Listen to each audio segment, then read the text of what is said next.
The first memory I have of being invisible is from the porch of our crumbling house in Ashford, Ohio, when I was 12.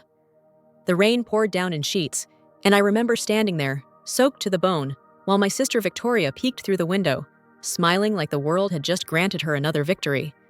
I remember thinking, not for the first time, that maybe I didn't belong at all, that maybe some people are meant to watch life happen, not live it. I grew up at the very end of a dirt road, in a house that sagged like it had given up years before I was born. My father, Greg Whitman, ruled the place with strict, unyielding discipline. Every mistake was a mark against me, every misstep a lesson in obedience. My mother, Elaine, cared more about appearances than emotions, teaching me that a polished smile was often more valuable than a soft heart. And Victoria was perfect, charming, unflappable, and rewarded at every turn with gifts, accolades, and opportunities that seemed designed to highlight my own absence. Dinner was a daily reminder of my place.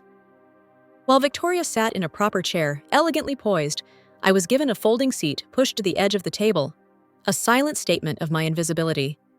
The clinking of cutlery, the laughter, the chatter, all of it underscored that I was seen but not counted, present but not valued. I learned early that the only way to survive was to create my own rules. That's why I found solace in dismantling old radios, fixing wind-up toys, and mapping out little systems where I could predict every outcome. I could not control my family, but I could control the gears, the circuits, the tiny worlds I built on my bedroom floor. When I won the state science fair at 14, my parents barely looked up from their drinks, whispering about Victoria's latest dance recital instead. My small scholarship, enough to cover a year at a local college, was framed as a polite nod, not a celebration. Birthdays were worse. Victoria's were grand. Ribbons, new dresses, real gifts that sparkled in the light of the living room. Mine were a single bookstore gift card for $25, accompanied by a perfunctory, good job, and nothing more. Every milestone was a comparison, a reminder that I was always one step behind, always overlooked, always the child to be corrected, not praised. I remember the day I saved every penny from tutoring jobs, setting aside every coin, every dollar I could manage. I was 18, and the acceptance letter from Midland State University sat on my bed, promising a partial scholarship in supply chain operations, a field that felt like it had been waiting for me, a place where my obsession with systems and order might finally mean something. I ran my fingers over the envelope. My father's voice cut through my excitement, flat and cold. "Handle it yourself," he said. No congratulations, no pride, just a command that I internalized like a second skin. I packed my modest belongings in the middle of a rainstorm, including the hidden stash of cash I had squirreled away for months. The rain was my ally, washing away the house, the rules, the people who had never believed I could matter. Each step away from that dirt road, from that folding chair at the dinner table, felt like a tiny reclamation of myself, a quiet rebellion that I would carry forward into every system, every calculation, every plan I would build in my life. That night, I did not look back.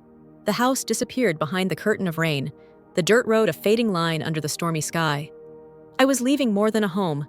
I was leaving a life designed to keep me small. And in its place, I began the slow, deliberate construction of the world I would one day claim as my own. I still remember the first time I truly felt the weight of my own decisions. I was 18, standing in the rain outside that sagging house in Ashford, with nothing but a backpack and a crumpled acceptance letter from Midtown State University. A partial scholarship in logistics and supply chain management, a field that felt like it had been waiting for me my whole life. I clutched the letter, heart racing, only to hear my father's voice cut through the drizzle. "Handle it yourself," he said, as though he'd just given me a simple instruction instead of severing the only lifeline I had at home. The rain soaked my coat, my hair plastered to my face, but I didn't care. I stuffed my few belongings into the bag, added my small stash of tutoring money, and stepped into the storm. Every drop was a symbol of the life I was leaving behind. Every puddle a reminder of the chains I was breaking. I did not look back. The house, the folding chair at the dinner table, the whispering voices of parents who had never truly seen me, they disappeared into the night. The journey to Denver was far from easy. By the second day, shivering and exhausted at the bus station, I felt a tight, burning ache in my chest. Fever, chills, every cough made the world spin. Pneumonia had me in its grip, and I was convinced I might not make it through the night. And then he appeared. Harold, a stranger with kind eyes, a warm coat, and an instinct for saving those teetering on the edge. "You're not staying here like this," he said firmly, guiding me to the nearest clinic, arranging treatment, paying for medicine I didn't even know I needed. He never asked for anything in return. That night, lying in a sterile hospital bed, I realized survival demanded more than grit. It demanded resourcefulness, planning, and sometimes the unexpected generosity of strangers. After my recovery, I found temporary refuge at Haven House, a small shelter for young women with nowhere else to go. It smelled faintly of bleach and hope, and I immediately started looking for work. Diner Martinez hired me within a week, unaware that the quiet, pale girl they'd taken in would soon shake up their entire operation. I threw myself into the work with relentless precision. Inventory became my battlefield, and I reorganized shelves according to the FIFO principle, ensuring that nothing expired before it should. I tracked deliveries with driver Noah, mapping routes, noting bottlenecks, creating spreadsheets that looked more like battle plans. Every number, every record, every log was a story waiting to be understood. For the first time, my intelligence and initiative were noticed, not dismissed, not patronized. "Numbers girl," they started calling me behind my back, a nickname whispered with awe, a quiet acknowledgement that I had value, that I mattered. I wasn't satisfied with small victories. I wanted efficiency, transparency, and accountability built into every corner of the diner. I began to anticipate problems before they happened. Scheduling conflicts, late deliveries, inventory shortages. I'd stand behind the counter late at night, making calculations, optimizing, creating systems that could survive without me. The staff started noticing. "Clara," Noah said one evening, "you see things no one else does. You make it all make sense." I smiled, though inside, I was already thinking about the next improvement, the next layer of control, the next chance to prove I could shape outcomes where chaos reigned. Within months, my reputation grew. I was no longer just the girl who washed dishes or counted beans.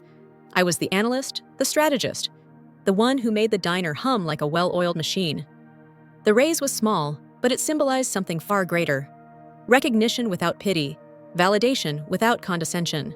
I was finally operating in a world where my mind, my skills, and my discipline mattered more than my family's approval.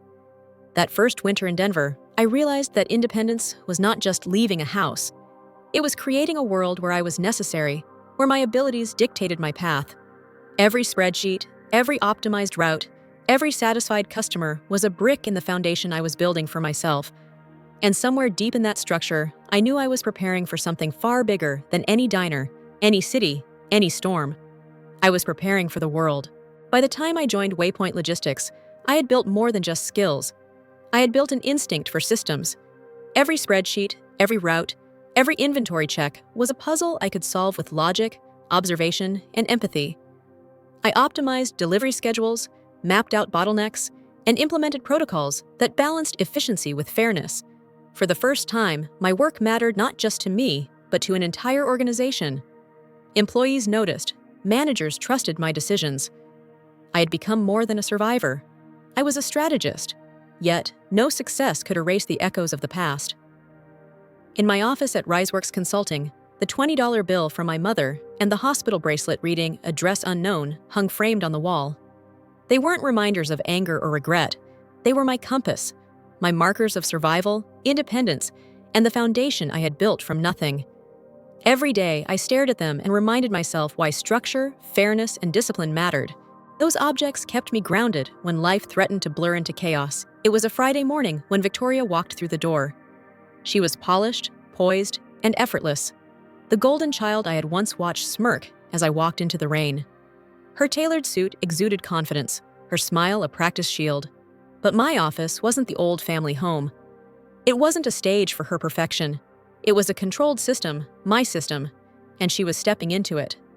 "Clara Whitman?" she said, extending her hand. I shook it firmly, letting my grip convey calm authority rather than warmth. "Victoria, thank you for coming in," I replied. I gestured to the chair opposite me. As she settled, her eyes drifted, accidentally or not, to the objects on the wall behind me. A subtle hesitation, almost imperceptible, but enough. The $20 bill, the bracelet. Her smile faltered for a heartbeat, like a cursor freezing before a crash.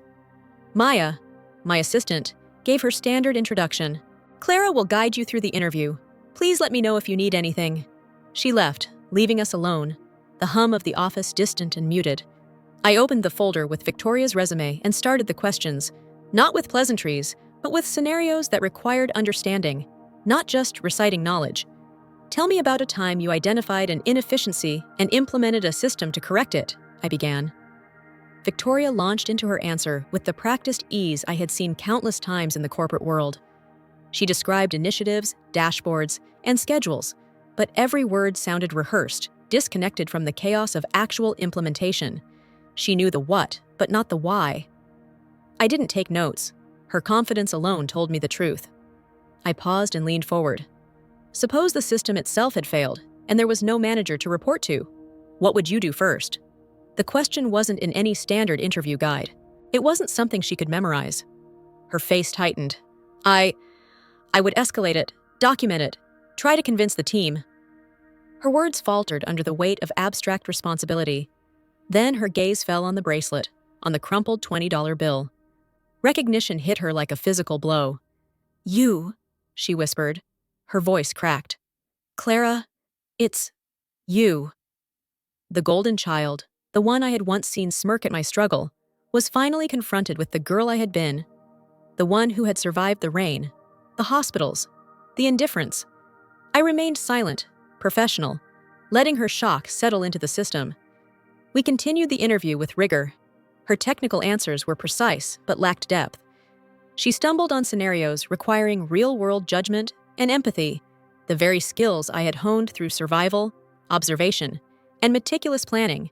When the interview concluded, I stood and offered a measured gesture.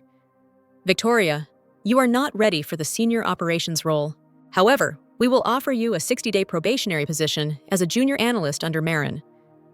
Marin, the woman I had once mentored from the shelter, was now my most trusted operations lead. The sentence was clear. The system, not me, would judge her.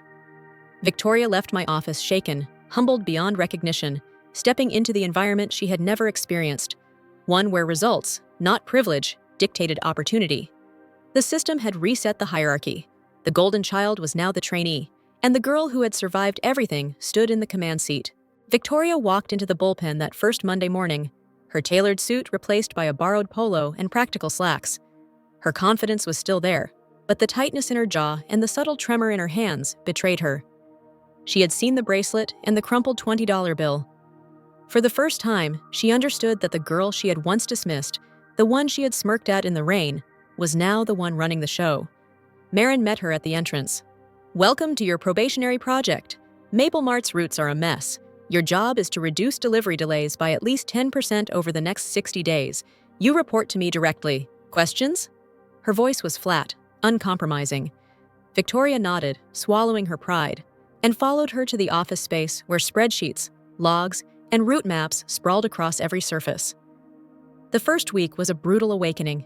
Victoria quickly discovered that the problems she had assumed were caused by warehouse crews or driver mistakes were in fact systemic. Packages misrouted, manifests incomplete, schedules stacked against the newer employees while the senior staff claimed the easiest routes. Every error she examined reflected her own failure to notice inefficiency in previous jobs. She sat at her desk for hours, poring over spreadsheets, tracing every delay to its origin, her pride replaced by a growing sense of urgency and dread. By day 5, she had pinpointed a pattern. The Tuesday and Thursday night shifts bore the brunt of complex multi-stop routes, forcing exhausted newer drivers to double up on deliveries, while senior staff enjoyed lighter workloads. Her stomach tightened as she realized she had been contributing to this imbalance in her past roles without recognizing it. She understood, painfully, that fairness was not just a word. It was action, design, and accountability. Her first attempt to present these findings to the night crew nearly ended in disaster. At 6 a.m., in the cavernous loading bay, Victoria projected her spreadsheet onto the concrete wall. The night crew, coffee in hand, arms crossed, and eyes suspicious, shot her skeptical glances. Suboptimal? The crew chief barked. You mean it's crap? You office types stick us with all the garbage routes. What are you here for? Another consultant telling us to work faster? Victoria's hands shook as she clarified. I'm here to fix the system. I found the bottleneck, and we need your help to create a fair schedule. The tension was palpable. Arguments flared. Voices rose. The crew's frustration seemed insurmountable. I watched from the mezzanine, unseen, my pulse steady, my eyes tracking every reaction. And then Harold appeared. The man who had saved me years ago, now Maple Mart's operations director, stepped into the bay. "What's the data say?" he asked. Victoria, pale but determined, pointed to the projections. Harold studied the spreadsheet, then the crew. "She's right. The schedule is unfair. We'll fix it. I'll back you. We'll do this together." His calm authority shifted the room. The confrontation softened into collaboration. Victoria spent the following weeks learning what I had always known. Efficiency without fairness was failure. She abandoned her polished office demeanor, wore jeans and work boots, and spent long hours in the warehouse, analyzing, adjusting, and discussing with drivers. Every swap, every adjustment, every fatigue index recalculated became a lesson in empathy, accountability, and leadership. By week 6, the results spoke for themselves. The new schedule reduced delays by 12.4%, exceeding the 10% target. The crew swapped shifts voluntarily, workload balanced more equitably, and morale visibly improved. Victoria had transformed. She was no longer a polished corporate image, but a leader who understood that systems exist to serve people, not just processes. When she finally submitted her final report, she came to me quietly, the weight of weeks etched into her posture. "I understand now," she whispered. "I see the system, the people, the fairness. I failed at first, but I learned." I nodded. The probation was over. She had survived the system, earned her place, and learned what true fairness demanded: courage, humility, and action. Victoria walked into my office, holding her final report. The exhaustion in her eyes was tempered by a newfound clarity. She had tracked every metric, mapped every bottleneck, and confronted every uncomfortable truth. But it wasn't the numbers that mattered now. It was the honesty she had finally mustered. Her voice trembled as she spoke. I understand now. I made mistakes. I didn't see what you went through. I didn't understand the weight of what it meant to be left behind." I looked at her steadily, my chair low and firm beneath me. The past had already taught both of us its lessons. "If you saw another girl sitting alone on a cold bench, sick and abandoned," I asked, my voice even, "what would you do?" Her answer came without hesitation, the checklist of compassion she had developed from weeks of hard work. Call for help, stay until help arrives, offer warmth, listen first, act responsibly. Every item reflected not a rehearsed response, but a transformation. A true understanding of what fairness, empathy, and accountability required. I nodded. That was all I needed to see. "Full-time analyst," I said. "Effective immediately. Marin will continue to mentor you, and your performance metrics will be tied to our 3 pillars: transparency, fairness, and proper training." She looked at the paper as if it were written in a foreign language, the weight of responsibility mingling with relief. She had earned her place, not through privilege, but through real work, humility, and growth. In the bullpen, Victoria approached Maureen with a quiet smile. Maureen handed her the next stack of project files without ceremony. "You're on the new logistics build for the coffee chain. Tonight's late-night shift, gray one. You want to trade?" Victoria glanced at the sheets, then back at Marin, and for the first time, a small, genuine smile appeared. "Yes," she said. "I'll take the gray shift." It was a subtle moment, but one of profound equality. The former underdog guiding the privileged, the system transforming lives instead of merely judging them. Later that week, during a contract signing with Maple Mart, Harold, the man who had saved me years ago at the bus station, finally recognized me. His eyes locked on the hospital bracelet and the crumpled $20 bill I kept framed on my wall. The room faded around him as realization dawned. The girl he had helped, the one he had nursed back to life, was now standing before him as the leader of an entire enterprise. No words were needed. His respect, awe, and acknowledgement filled the space. That evening, I finalized plans for the foundation I had long dreamed of, the Unknown to Address initiative. Its mission was simple but transformative: support women from shelters like Haven House, fund technical training, and help them transition into professional careers. The past was no longer a shadow, it was a blueprint for opportunity. Then came the call from my father. The number flashed on my phone, each ring a temptation to revisit old grief. I pressed down on the receiver instead, letting the rings fall silent. The past would not dictate my present. Later, I returned to the bus station where my journey had nearly ended. I placed wildflowers on a metal bench, tucked a laminated copy of the $20 bill into the stems, leaving a small card with 5 words, "Start here, learn how to knock." It was not for apology, it was a gift of guidance for whoever might need it next. I returned to the office, lights dimmed, screens black, Maya finishing payroll. On my desk, a single white envelope remained. My father's request for permission, shaky handwriting asking simply to learn how to knock if the door is closed. I placed it under the $20 bill, completing my altar of pain, structure, and opportunity. I stood and walked to the door. The hallway light spilled into my office. I opened it, not to escape, not for revenge, but to go home.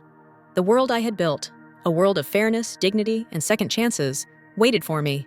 I stepped out, the door closing behind me softly, carrying with me the lessons of every cold bench, every unfair system, and every hard-won victory. Merry Christmas to all of you watching this story. I hope your holidays are filled with warmth, joy, and happiness alongside your loved ones. How are you celebrating this Christmas, and who are you spending it with? Share your thoughts in the comments below, and don't forget to like and subscribe to hear more stories from women who've transformed their lives.